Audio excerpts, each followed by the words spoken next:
Welcome to Immigration QuickTake. This is Belle Woods with the American Immigration Lawyers Association. Last Thursday, House Republican leadership shared much anticipated standards for immigration reform at a retreat with Republican members.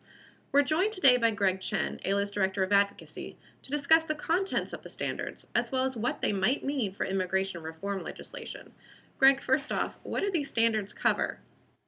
Thanks, Belle.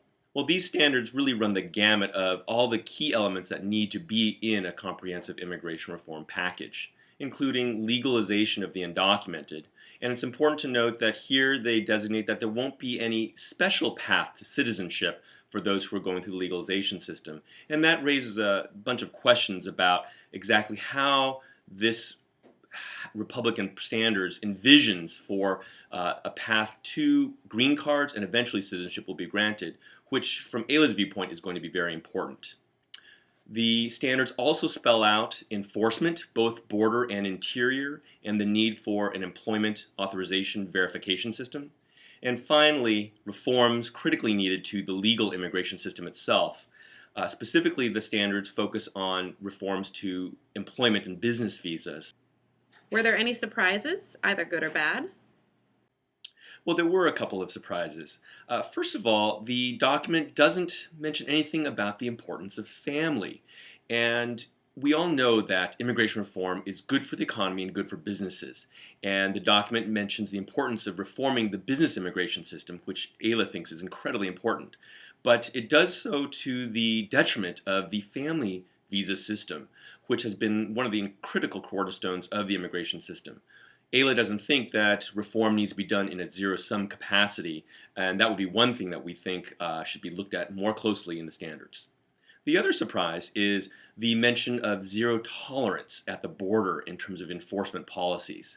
And the zero tolerance issue signals that they're going to be absolutely stiff about how they will do enforcement, which we've seen really doesn't work when you're looking in communities, in families, at a nationwide level. One thing that they do mention is E-Verify and the need for that kind of a system to be rolled out. AILA looks forward to seeing how they will make sure there are procedural protections to make that system work. But E-Verify is going to be an important aspect of interior enforcement. It will make a big difference towards reducing the unauthorized employment in the country. Thanks, Greg. Now that these are out, what are the next steps legislatively for immigration reform? Well, Bill, it's important to remember that the standards are just a single-page document and are not legislation. So there's still quite a ways to go. Already, the Republicans have passed 5 bills out of the 2 committees in the House.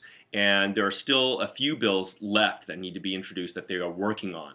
We are looking at a period in the next 3 months where Republican members are going to be working actively on some of those bills and debating the concepts. But because the primary season is well underway now, we're waiting for Republicans to decide if they're going to file challenges to sitting Republicans in office, as well as for the Democrats. But that means that it's difficult for vulnerable Republicans who may not want to face a difficult challenge from somebody coming from the right on immigration, that they're going to be careful not to do too much on immigration before then. Essentially, that leaves us with a period in the late spring, early summer to really get the meat of immigration reform done, and that's when we should be looking for action. The other important thing I want to mention, well-timed, is the National Day of Action for AILA, which will be April 10th, and we hope all AILA members will be coming to do visits here in Washington or in your districts to make sure our message is heard on the Hill. Thank you, Greg, for joining us. For the rest of you, please stay tuned for more updates from the American Immigration Lawyers Association.